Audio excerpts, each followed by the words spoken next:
Aishama harka fudhee akkam jirtan hordoftoota chaanaala kootii kan taatan marti keessanuu nagaa rabbii lafaaf iddoo jirtanitti isiniif haa baay'atu akkam turtan akkam sa'a kana keessanii ani obboleettiin keessan nagaa guutuu raafaa qaba nageenya na bukkee ture simbirallee jiraatu isiniin jechaati. Egaa obboleewwan kiyyaa baay'een keessan maal taatee baddee masmararraan jirtu eessatti baddee jettanii dhuftanii warri keessan nagaa fattanis galatooma galata guddaa na biraa qabdan isiniin jechuu jaaladha. Dhugaadha badee jira. Wanti nani badees immoo sababa mataasaa danda'e qaba.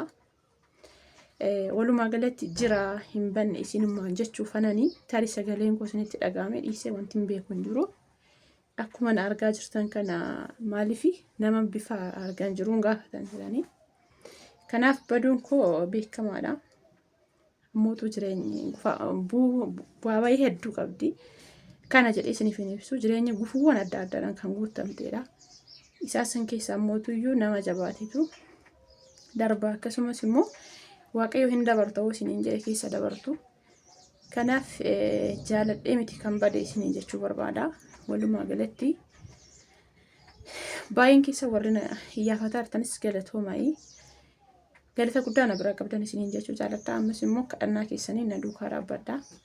Kadhannaa keessanii narraan fagaatinaa isiniin jechuun barbaada. Sababiin isaas rakkoon ani amma sa'aatii ammaa keessa jiru kanatti gargaarsa barbaada. Gargaarsa yeroo isiniin jedhu namni maallaqa qofaan miti kan nama gargaaru jechuudha.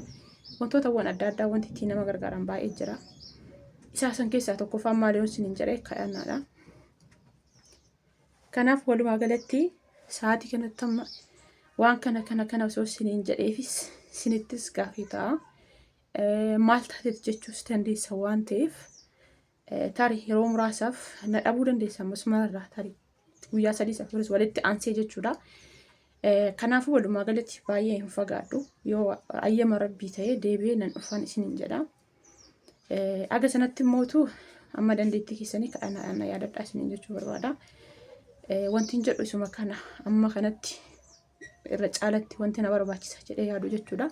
Akkasuma ijoollee baay'een warri keessan dhuftanii tooniyyuu na gaafataa jirtan isiniif isinii deebisuu wallaaletii miti haalli keessa jiru baay'ee tokko ulfaataa waan ta'eef bakka maal isiniin jedhu even afaaniin dubbachuu kootu anaaf baay'ee carraa guddaadha. Waaqayyo galata argatu. Sa'aatii kanatti nan haasa'a yeroo nama isinitti dubbadhu noormaalii nama maaliif kaleessa dheengadda ta'es yoomiyyuu wanti na dabarse eenyumaafuu ifa hin ta'u.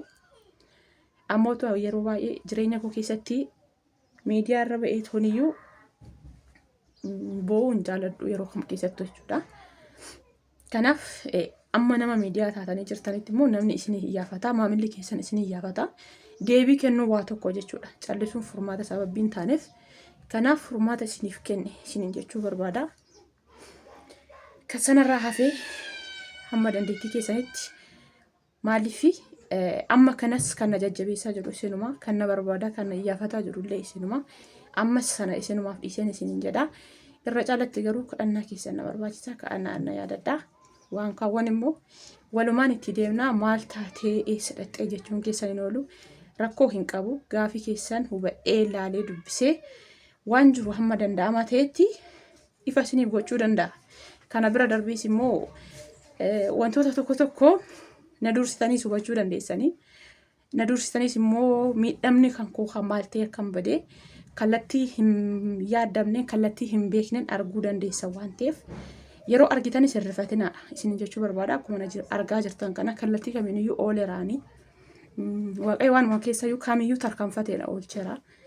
Ammootu akka ana oolchetti isin oolchuu maaliif yeroo kam keessattiyyuu kufne jettanii abdiin kutinaa dhibamne jettanii tooni abdiin kutinaa maaliif jennaanii waaqayyo akkamittiin akka isin tarkaanfachiisu hin beektan. Yeroo kamittiyyuu immoo jireenya keessan keessatti seexanni akka isiniif rafee hin bullee amanaatii hamma isiniif danda'ame fuula rabbii dhaabbadhaa isiniin jechuu barbaada. Hammaaf amma kana yoon dubbadhe gahaadha. Kanarraa waan hunduma isaa laaltanii na tara addaatan jedhee yaada.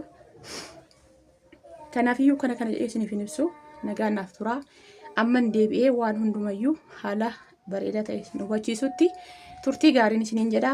Sagalee immoo na of galchaa kana caalattiyyuu ol fuudhee dubbachuu sababa hin dandeenyeef hamma kanattuu dubbachuu kootti immoo waaqayyoon hin galateeffataa jira. Ani isiniin jedha nagaan naaf turaa turtii gaarii.